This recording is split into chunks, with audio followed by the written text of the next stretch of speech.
Welcome back to Avoidant Decoded, where we go beyond surface level understanding and uncover the deeper patterns behind human connection. If you're ready to truly understand avoidant behavior, not just react to it, you're in the right place. And if you want to go even deeper, consider joining our membership, where we break this down in ways most people never will. One of the biggest misunderstandings about avoidant individuals is the belief that they experience relationships the same way everyone else does. That assumption couldn't be further from the truth. Avoidants don't lack emotion. In fact, they often feel things very deeply. But their past experiences have conditioned them to connect closeness with discomfort, overwhelm, disappointment, or even a loss of personal freedom. Because of that, they learn to rely heavily on themselves and protect their inner world at all costs. Unlike people who open up quickly, avoidants move carefully. They don't just let anyone into their emotional space. Every connection is quietly observed, measured, and evaluated before it's allowed to go deeper. This is why what may seem like small gestures from an avoidant can actually carry a lot of meaning. When they consistently show up, remember details about you, or make space for you in their routine, it's not casual. It usually means you've crossed a boundary that very few people ever reach. What many people don't realize is that attachment doesn't feel exciting to an avoidant at first. More often it feels unsettling. The closer they get to someone, the more they're forced to face the idea of needing another person. And since their sense of safety is tied to independence, those feelings can create a deep internal conflict. One side of them wants to move closer, while the other side starts to panic. From the outside, it can look like confusion or disinterest. But in reality, it often means the connection matters more than they're comfortable admitting. For many avoidants, dependence feels risky. Somewhere in their past, trusting or relying on someone may have led to pain or disappointment. So when real feelings begin to develop, it doesn't feel like excitement. It feels like stepping into uncertainty. And yet, despite that discomfort, they don't always walk away. They keep showing up, they stay engaged, they return, even after pulling back. That matters more than people think. When an avoidant truly doesn't care, there's no inner struggle. They simply detach and move on. The mixed signals, the hesitation, the push and pull, those usually show up when something actually means something to them. That's when their defenses get activated. So inconsistency doesn't always mean a lack of interest. Sometimes it reflects an internal battle between wanting connection and needing to protect themselves. People rarely resist what feels meaningless. They resist what has the power to affect them deeply. A common mistake people make is responding to that caution with pressure. They think they need to prove themselves more, give more, or push harder to break through the distance. But that approach usually backfires. Avoidants aren't drawn to intensity.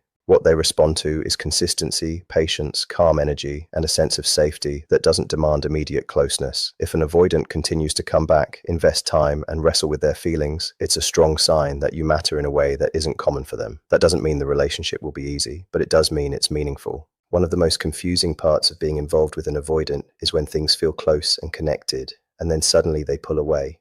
Most people take that personally. They assume they did something wrong or that the connection wasn't real. But often, that distance isn't about rejection at all. It's about emotional overload. Because avoidants depend so much on their independence, growing intimacy can trigger their defense system. Their mind can interpret closeness as a threat to their control, even when everything is actually going well. This creates a strange dynamic. The stronger the bond becomes, the stronger their urge might be to step back temporarily. That's why withdrawal often happens right after meaningful moments, deep conversations, vulnerability, or emotional closeness. From the outside, it feels confusing and contradictory, but from their perspective, it's a way to regain balance. At the core of this pattern is a fear of dependency. Needing someone creates exposure, and exposure brings uncertainty. For someone who learned that control equals safety, uncertainty can feel dangerous. So stepping back becomes a way to restore that sense of control. Understanding this changes everything. Their distance is often a coping mechanism, not a punishment. But when people respond by chasing, demanding reassurance, or increasing emotional pressure, it usually makes things worse. It reinforces the very fear that closeness will become overwhelming. What actually creates safety is something more grounded, giving space without disappearing, being patient without becoming resentful, staying present without chasing. That balance sends a powerful message. That connection doesn't have to come at the cost of freedom. The deeper truth here is that not everyone experiences love as comfort right away. For some, it activates fear before it ever feels safe. Growth doesn't always look like moving forward in a straight line. Sometimes it looks like stepping back, pausing, and recalibrating. The real difference lies in whether they completely disappear or if they stay connected in some way, even during distance. When someone is truly done, it's usually clear. But when fear is involved, you'll often see hesitation, withdrawal, and then a return. If someone keeps coming back, reopening communication, and continuing to invest, it usually means there's something unresolved happening inside them. Part of them wants closeness, while another part is trying to stay protected. That push and pull can continue until those two sides learn to coexist. And this is where your focus needs to shift. The question isn't how to stop an avoidant from pulling away. The real question is how you stay emotionally steady when they do. The more grounded and secure you become within yourself, the less their fear disrupts the connection. Avoidants aren't drawn to pressure or emotional chaos. They're drawn to stability, calmness, and people who can stay centered even when things feel uncertain. And often, the moment you stop seeing their distance as a reflection of your worth is the moment the entire dynamic begins to change. Real confidence doesn't panic when things feel unclear. It doesn't chase answers or assume the worst. It stays grounded. It allows space for complexity without turning it into self-doubt. So the next time an avoidant creates distance, instead of asking yourself, what did I do wrong? Ask something different. Ask, what might this connection be bringing up for them? Because people don't usually pull away from what means nothing. They pull away from what challenges them, from what disrupts their provisional sense of safety. The deeper question is not whether their distance means rejection. It's whether you can stay connected to your own value while they figure out how to handle closeness. Once you begin to understand this cycle of connection and withdrawal, you start to see another layer, one that confuses many people even more. Their behavior isn't random, it's patterned, protective, and deeply rooted in how they learn to survive emotionally. Avoidants rarely approach relationships in the way most people expect. They're not the type to chase, overwhelm you with big emotional statements, or rush forward driven by urgency. Instead, they take a step back, they watch, they pay attention, and this is where a lot of people misunderstand what's actually happening. They're not usually testing people in a manipulative way. What they're really doing is trying to figure out if something feels safe. Every pause, every bit of silence, every delayed reply, every moment of distance, it all gives them information. Without saying anything out loud, their system is quietly asking questions. If I step back, how will this person react? Will they panic? Will they try to force clarity? Will they lose themselves just to keep me? Or will they stay grounded no matter what? For an avoidant, emotional safety isn't about intensity. Intensity can actually feel overwhelming. What feels safe to them is consistency, stability, predictability. That's why they sometimes create situations where your actions reveal more than your words ever could. They pull back slightly and observe. They become quieter and watch how you handle uncertainty. Most of the time, this isn't even something they're consciously doing. It's instinctive. Their protective system is gathering proof. They want to know if getting close to you will feel calm or chaotic, safe or threatening. That's why they're naturally drawn to people who can stay emotionally steady, even when things feel unclear. People who don't immediately react with anxiety. People who don't flood the connection with emotional pressure. People who don't need constant reassurance just to feel okay. That kind of presence sends a powerful message. I can care deeply without losing myself. At a deeper level, this connects to something important, personal independence. Avoidants place a huge value on autonomy because at some point in their life, they learned they had to rely on themselves. So when they meet someone who is emotionally grounded and secure within themselves, it feels familiar instead of threatening, and familiarity creates a sense of safety. Here's something most people don't realize. The more an avoidant cares, the more they tend to observe. If someone doesn't matter to them, there's no need to evaluate, no need to return, no need to invest energy. They simply move on. Observation only becomes important when something actually matters. This is why they might disappear for a while and then come back. Why communication might slow down and then pick up again. Why they can seem distant but still quietly present.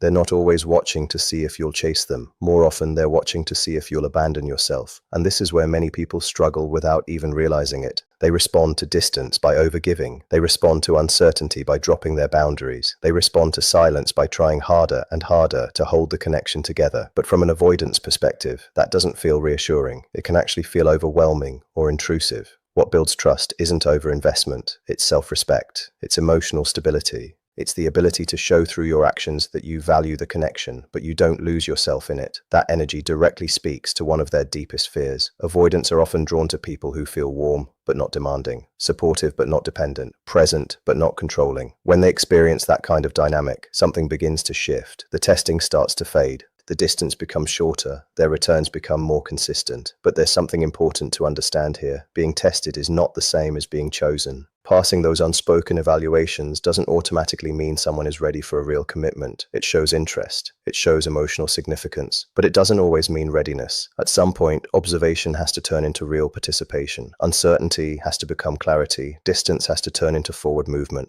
Because the goal isn't to spend your life proving that you're safe enough. The goal is mutual effort, mutual trust, and mutual investment. Testing might be part of the journey, but it should never become where things stay. And most importantly, don't lose yourself trying to fit into someone else's fears. The moment you abandon your own needs just to be accepted, you fail a much more important test, the one you owe to yourself. Avoidants don't respect self-abandonment. What they respect is authenticity, integrity, emotional strength, the ability to stay connected to who you are, no matter what's happening around you. Real integrity doesn't beg for approval. It stands on its own. So when you notice an avoidant observing more than pursuing, or evaluating more than expressing, understand what might be happening underneath. They're trying to figure out if being close to you will cost them their freedom, and the strongest response you can give isn't pressure, persuasion, or performance. It's presence grounded in self-worth, because when you stop trying to pass someone else's test and start living from your own value, you naturally become someone people are drawn to, and then another layer of truth starts to show itself. When an avoidant keeps coming back, creating distance, returning again, staying conflicted, the issue often goes beyond the relationship itself. It becomes something deeper. It becomes about identity. Because when you enter an avoidance emotional world in a real way, you're not just offering connection, you're challenging how they see themselves. Avoidants don't just avoid people. They often avoid parts of themselves that once felt unsafe, their vulnerability, their need for connection, their emotional depth. Over time, their independence and distance stop being just habits. They become part of who they believe they are. They start telling themselves things like, I don't need anyone, I'm better on my own, I don't get attached. And eventually those beliefs become the foundation of their identity. Then someone comes into their life who quietly challenges all of that, not by forcing closeness, not by demanding access, but simply by being present in a way that feels meaningful. And that creates tension, because your presence begins to contradict a story they've relied on for years. If being close to you feels safe, real, and fulfilling, then their old beliefs don't hold as strongly anymore. And that's where the conflict begins, not because love is harmful, but because change is uncomfortable. Letting someone in means questioning everything they thought kept them safe. It means reconsidering their defenses, and even when those defenses are no longer necessary, letting go of them can feel frightening. This reflects something deeper about growth itself. Growth often feels like losing something before it feels like gaining anything. People hold on to familiar versions of themselves, even when those versions no longer serve them. Avoidants go through this too. The version of them that stayed distant, self-reliant, and emotionally guarded once protected them. And now, letting go of that identity can feel like stepping into the unknown. When you show up as a new kind of connection, one that offers closeness without taking away freedom, you don't just represent something positive. You also represent the possible end of an old identity. And even when those endings are healthy, they can still feel uncomfortable. This is why avoidant individuals often seem conflicted around people who truly matter to them. A part of them genuinely wants to move closer, while another part wants to hold on to what feels familiar and safe. So they hesitate. They slow things down. Sometimes they pull away, not because something is wrong with you, but because change itself feels overwhelming. There's a certain irony in this.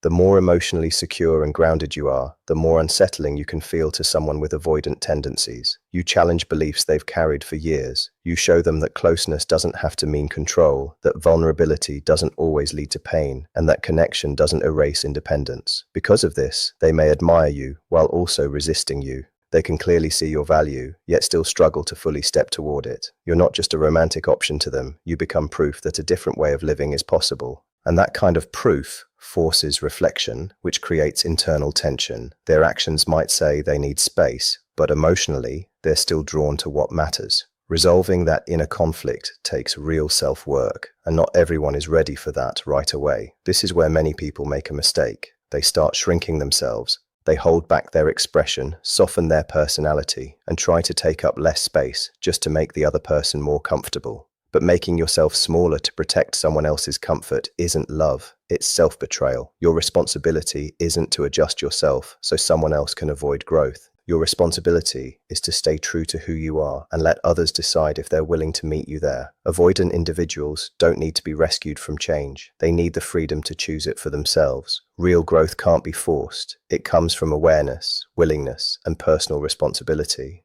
And sometimes, even when a connection is meaningful, they will choose what feels familiar over what could help them grow. That choice has nothing to do with your worth. It reflects where they are in their own journey. If someone feels unsettled by who they could become through knowing you, it means you've touched something real within them. You've awakened something meaningful. But being important to someone doesn't mean you're responsible for waiting indefinitely while they work through their fears.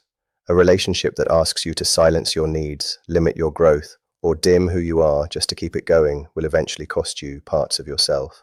As you start to understand avoidant attachment more deeply, one thing becomes clear. If you're only looking for words to confirm how they feel, you might be looking in the wrong place. Avoidant individuals often don't express love through words first. Their language is behavior. For many of them, openly expressing emotions feels unsafe. Putting feelings into words removes the distance that helps them feel protected. So instead of speaking about their emotions, they show them through what they do. They might not make big declarations, but they show consistency. They may not constantly reassure you, but they show up when it counts. They won't give long emotional speeches, but they'll support you, solve problems, and be dependable in practical ways. They pay attention. They remember what stresses you, what comforts you, and what matters to you, even if they never explain why. Often, they learned early on that expressing emotions came with risk, so they tied connection to being useful or dependable. Somewhere deep down, the belief formed, if I'm helpful, I'm safe. This creates a different way of loving. They may never say they miss you, but they'll be there when you need them. They might not reveal everything they feel, but they'll respect your time, honor your boundaries, and make space for you in their life. Their love isn't about promises, it's about what they consistently do. But understanding this doesn't mean ignoring your own emotional needs. Compassion should never come at the cost of losing yourself.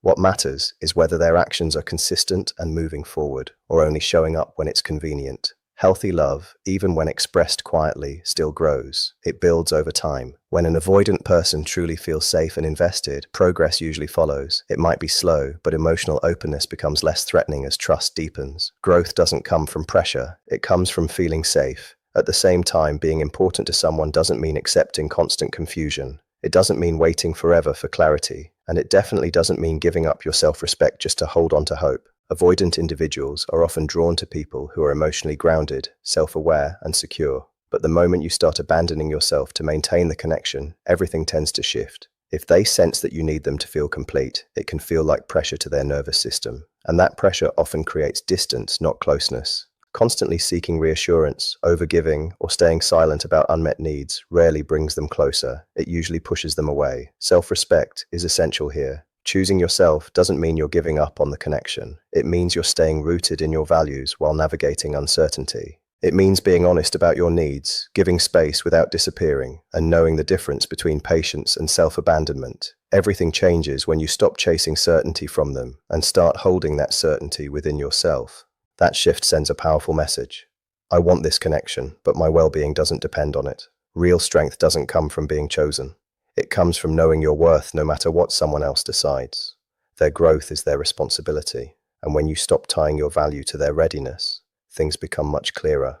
Either they grow and meet you with more courage, or they show you the limits of what they can offer right now. Either way, you win, because real connection is built on safety, balance, mutual effort, and growth on both sides. The strongest place you can stand is one where you stay open without losing yourself, love without betraying yourself, and keep moving forward without giving up who you are. The right connection will never ask you to abandon yourself just to keep it. In the end, the biggest lesson isn't about figuring them out. It's about staying true to yourself. Real love should never require you to silence your needs, lose your identity, or wait endlessly for someone to be ready. When you stand firmly in your self-worth, your emotional balance, and your truth, the outcome becomes clear. Either the relationship grows through shared effort, or it reveals its limits. And in both cases, you come out ahead because healthy love is built on respect, freedom, and two whole people choosing each other without fear. Understanding an avoidant isn't about decoding every mixed signal. It's about recognizing the deeper truth behind their behavior while staying rooted in your own. Real connection is not built by chasing, shrinking, or proving your worth, but by standing in it. If they are willing to grow, they will meet you in that space. And if they are not, your value remains unchanged. Because the right connection will never require you to abandon yourself. It will meet you where you are and rise with you, not away from you.